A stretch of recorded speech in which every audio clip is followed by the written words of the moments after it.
is up, gangsters? And remember this series? Oh man, this is gonna be terrible. The wind is blowing like crazy outside. Maybe I should listen to the one guy that left a comment. You know, like invest in a cheap little lapel microphone. So, sorry for the audio in this video.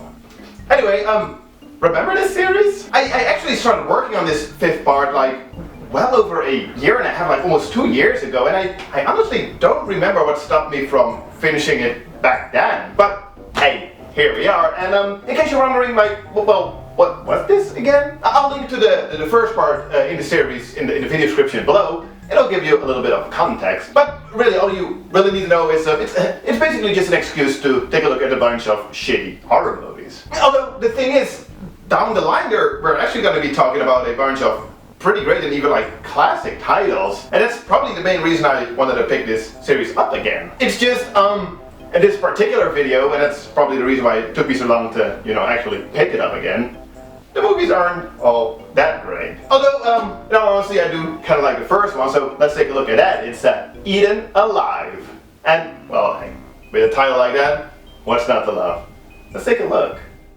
Not to be confused with Tobe Hooper's Eaten Alive, also known as Death Trap, which we've covered as part of the original Video Nasty series. Now, this, of course, is a cannibal movie by father of the genre Umberto Lenzi, who we've also covered twice already during the original Video Nasty series with the one that started it all, Deep River Savages, and genre favorite Cannibal Ferox. And that is why I like the fact that with Eaten Alive, we do get a bit of a different approach. Sure, we get the mandatory cannibal flick element. Oh no, someone's lost, so let's go to the jungle. There's some Mondo type footage. Uh-oh, now it's a jungle survival adventure thing. There's actually quite a bit of animal cruelty in this one. I can usually do without. And, of course, the cannibals themselves. But amid all of this, we find Ivan Rasimov's character Jonas, cult leader of the Sect of Purification. Perhaps somewhat reminiscent of Jim Jones, who infamously convinced a bunch of people to kill themselves, which happened about a year and a half before this movie was released. So maybe there's a, you know, like, little inspired by it. But yeah, and that is where most of this movie takes place, at the cult. The cannibals, they just happen to be in the general area, which sort of prevents our main characters from leaving the cult after they're being somewhat forcefully held there. See, Sheila here, she lost her sister, so she recruits the help of, hey, it's cannibal expert Robert Kerman. You know, we've seen him in Cannibal Holocaust, you recognize him. Yeah, there's actually quite a few familiar faces in this one, and boobs. As later we'll see Mimi Lay again as well, who is naked literally throughout the entirety of this movie, which sucks because, you know, now I'll have to censor that, and it's a bunch of work.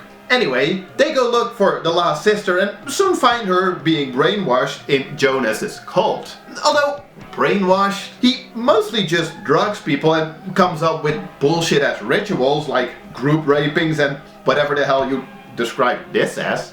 Basically, Jonas and his followers, they're a bigger threat here than the cannibals, which I like, you know, switching things up a little bit. Although the cannibals still do their part, cutting off penises and whatnot. Mimi Lay has a fate similar to her character in Last Cannibal World, which we've also covered. Similar as in the exact same, as in they literally reused her kill from that movie in this one. Pretty cool though. And sad. But our heroes, of course, eventually manage to escape. The cult drinks their Kool-Aid. The end. And it's a pretty decent contribution to the genre, I'd say. There's some cool gore, some cool music, and yeah, well, that's basically it. I mean, yeah, if you're able to enjoy the occasional cannibal flick, you can definitely do a lot worse than this, I'd say. Not really much that I can add to this one, so thank you, Umberto Lenzi, and we'll see you again in part 11. But for now, let's move on to the next movie, which is Enter the Devil. Ooh, that sounds pretty intense, right? Well, it's actually my least favorite movie that we'll be covering today, so you know, let's just quickly get it over with. Enter the Devil. Ooh, I mean, it does sound a little scary, right? It's just, the movie itself, it really isn't. It's actually quite uneventful. It's a typical regional horror movie. It's set in the Texan desert along the Mexican border. Things start off like, oh no, we see this guy being sacrificed by this crazy, undefined cult. And then this deputy sheriff, he goes on an investigation at this hunting cabin lodge. And here, just not that much happens. They're mostly drinking a bunch of beer. They sure love themselves some Pearl. And I remember the name of the brand since they're freaking credited at the end. They flirt with the Mexican personnel. Sam over here even thinks about raping one of them since, she came on strong. Well, you sort of came on pretty strong back at the dining hall, Yeah, that's not how that works. So, yeah, a little bit of this, a little bit of that. But then eventually another person goes missing. And the bodies that they keep finding, there's something a little off about them. It's almost as if they didn't die of the obvious causes, but instead as if they were perhaps sacrificed during a crazy cult ritual. Oh no. And then, about halfway through, this anthropologist joins the club. She's here to research weird cults and religions.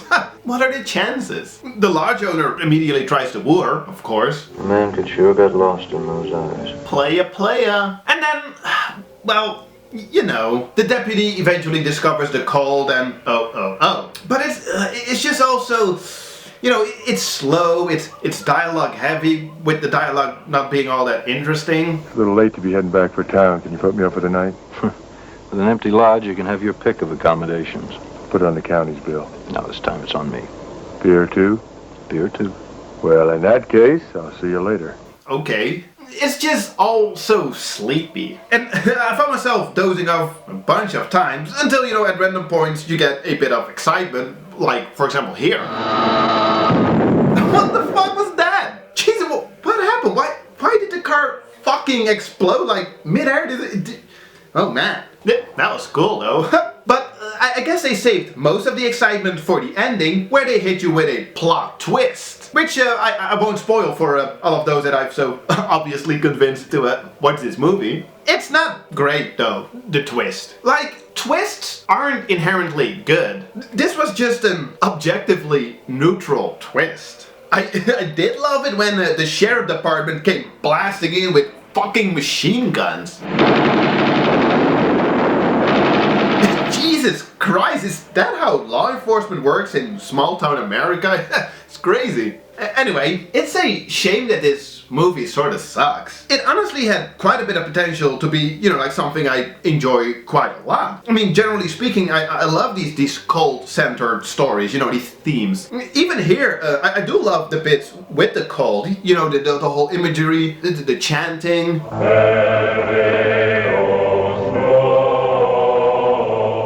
Besides that, the isolated location is fantastic. It serves as a great backdrop to the story. The mine and the cold cave location, they're cool as well. As is Paco and this ninja roll.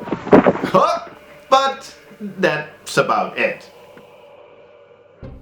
So yeah, I quite enjoyed the setting and the general ideas there. It's just I really didn't care for the generic, uneventful and mostly boring execution. I do, however, appreciate the fact that these far from classic, basically forgotten movies like Enter the Devil, that they're able to get these glorious HD treatments in this day and age. In this case, courtesy of Massacre Video. When I originally worked on this video, 1.5, 2 years ago, I think it was just before Massacre Video released it, and I had to do with this shitty VHS trend for really half the notes that I took while watching it was me complaining about that I could barely see what the hell was going on. So that I really appreciate. That's really cool.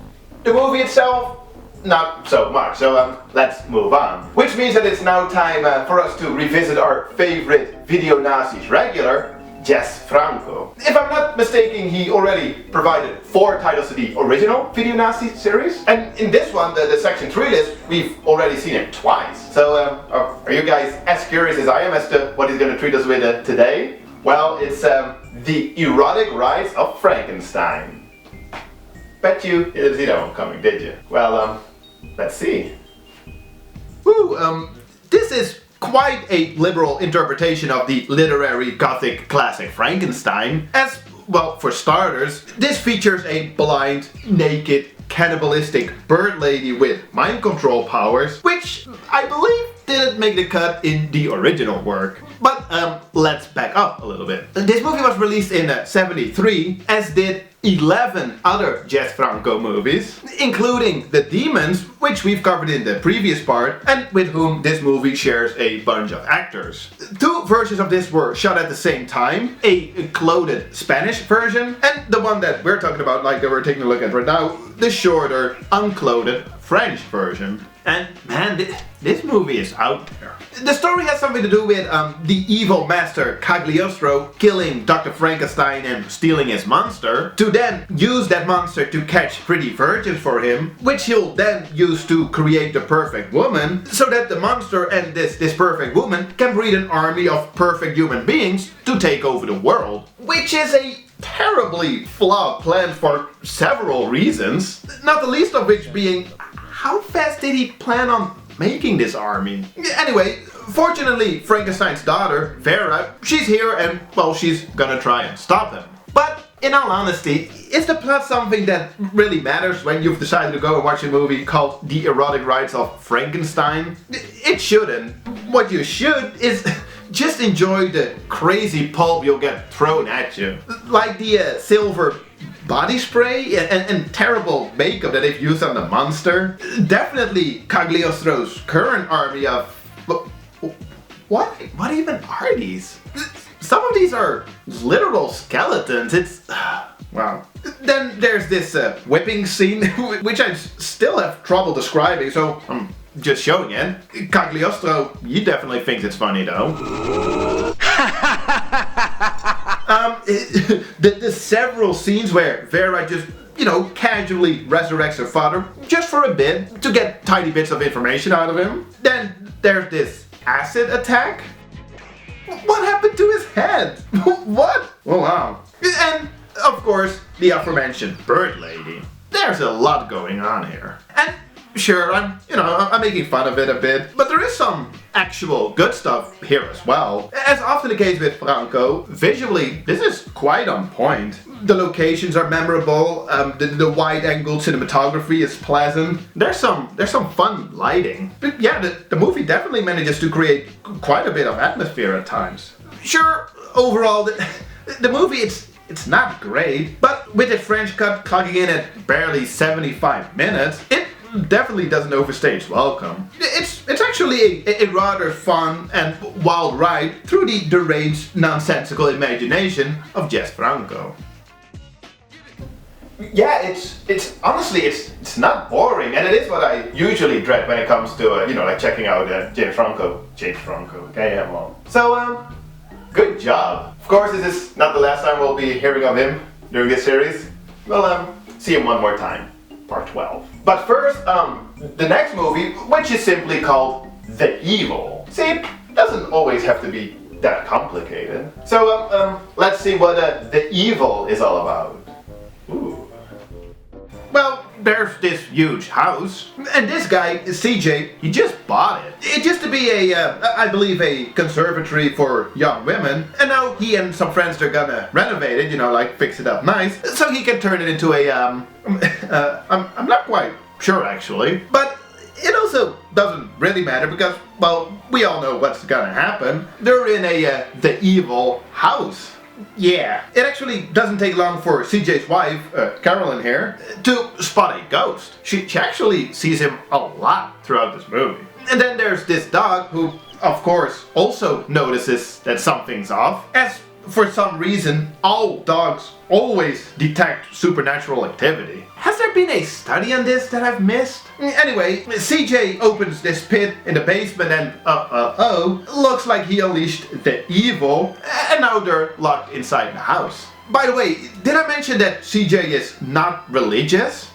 His stubbornness and willingness to be able to rationally explain all that's going on, it's being overused here to an almost comedic degree. Even when people are literally like dying left and right, being thrown around throughout the house, he is still like, oh well, there has to be a logical explanation for this. No, there hasn't. Didn't you see the dog? But yeah, It's all rather generic, but there are a handful of cool scenes where the house is wreaking havoc. People are being launched in the air, this girl's being tossed around, a little obviously by wires, but I'll take it. I guess they figured that, if they'll rip apart her clothes, no one would notice. Can't fool me, dog. Oh, and then there's this guy who all of a sudden starts sawing through his hand. Damn, that's not good. So, yeah, that is cool, but, these bits are kind of few and far between. For the majority of the movie's running time, we're just stuck with these rather uninteresting characters. They're not even all that likable. This guy, for example, he pulls the worst prank for literally no apparent reason. Hey, come on! It's just a prank, bro. Dude, like, what are you doing? And then there's this student. She's mostly just a little annoying. But again, I guess they figured that, if they have her wear no bra, no one would notice. Shut up! Oh, yeah, that works as well. But yeah, that's really about it. While it's not per se super boring, I mean, I'll admit that I've been pretty entertained throughout the 2 times that I've seen this now. It's just, that's about it. It's really nothing special, like nothing stands out. Except perhaps the ending, which does stand out like a sore thumb. Skip to here if you want to avoid spoilers. Like, whoa, can you imagine? But yeah, really quick, because apparently the evil house was built over a gateway to hell, and now all of a sudden they're hanging out with Satan? What? Yeah, I'm not really buying it. But then, ta-da, and everything is fine again. What was up with the ending? Not a fan. It's not like it ruins the movie, although that's mostly because, well, there wasn't really that much to ruin to begin with. So yeah, it was okay. It was The Evil. Which brings us to the last title in today's video, and it's another one of those like oddball additions to the video Nasties list. Here we'll cover it under its title, The Executioner, which does kind of sound like gory horror shit. But it's also known as Like Father, Like Son, and perhaps most widely as Massacre Mafia style. And yes, this is indeed a mafia flick. Okay, well, let's see.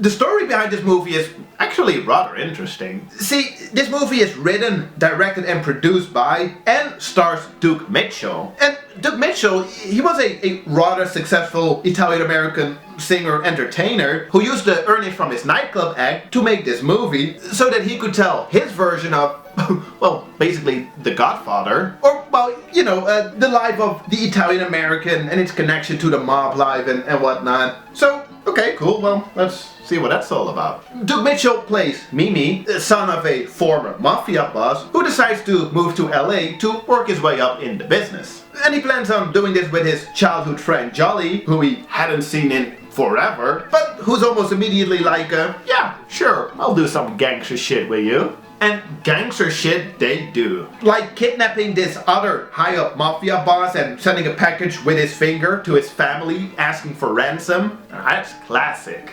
And then later, they show up at this same boss's son's wedding. Now, that's a baller move if I've ever seen one. And it somehow even works. As in, they gain respect and get accepted into the mob family. And from here on out, Mimi tries to work his way up, but soon finds himself in a few tight situations.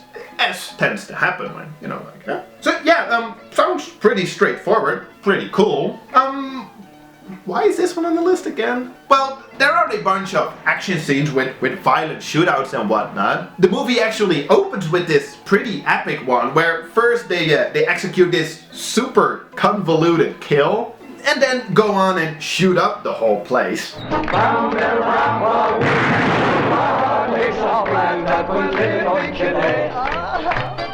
All of which, as you just heard, set to a recording of his own. Again, baller move. So yeah, there's a few gory bits that the censors probably didn't like, and some other stuff that has not aged greatly. And you ain't nothing but a nigger. You'll always be a nigger. Nothing but a nigger and a rotten pimp to boot, man. Ugh. But yeah, Now, see, the thing is, I absolutely respect Doug Mitchell and his determination, the fact that he made this movie, and I honestly feel like it has its heart very much in the right place. It's just, I'm not completely convinced that the end result is all that special. Like, it's fine. It's a gritty, low-budget mafia flick. I mean, sure, I enjoyed it. There's some great music in it by the man himself. The acting was okay. I do love how Mitchell wrote himself such a badass, smooth-talking, fearless character. It's like as if he went like, yeah, well, that's me, right? And the casting throughout seems pretty good. You know, like these party scenes with the big families, I quite enjoy. You know, they seem rather legit. But that's about it. I mean, I certainly didn't love it. Then again, that's okay. I mean, let's not forget that this is a series on Section 3 video nasties. We don't go into these expecting to fall in love with every single one of them. So, well, yeah, there you have it. The Executioner. Or, you know, like Massacre Mafia style. Or, wait, what was the other one again? Like father, like son. That's it. Perhaps I like the fact that this movie exists more than the movie itself, if that makes sense. And once again, just like with Enter the Devil, you gotta give props to these companies, in this case Grindhouse Releasing, for giving these movies basically a second life. Grindhouse Releasing even managed to finish and release his follow-up movie, Gone with the Pope, for the first time some 25 years after it was left unfinished back in '76. That's cool. And well, that also brings us to the end of this video. I really hope you guys enjoyed this video, and you know, in general, the new content that I've been uploading here to PGHR. That's the name of the channel, guys. I am actually kind of curious as to what you guys expect or would like to see here on this new channel. I mean, like don't worry, I have like more than enough ideas to fill like a handful of videos. But at the same time, you know, I do kind of also want to give the viewers what they want. So please feel free to leave something in the comments, you know, like what you'd like to see, and you know, maybe I can find like a nice bridge between what I'd like to make and what you guys would like to see. I know that lately I kind of suck when it comes to, you know, like replying to comments. I often forget to do so. But I do read like every single one of it, and you know, like now with less viewers, it'll be easier to reply. So I'll try and do that. So yeah, cheers guys, have a nice day.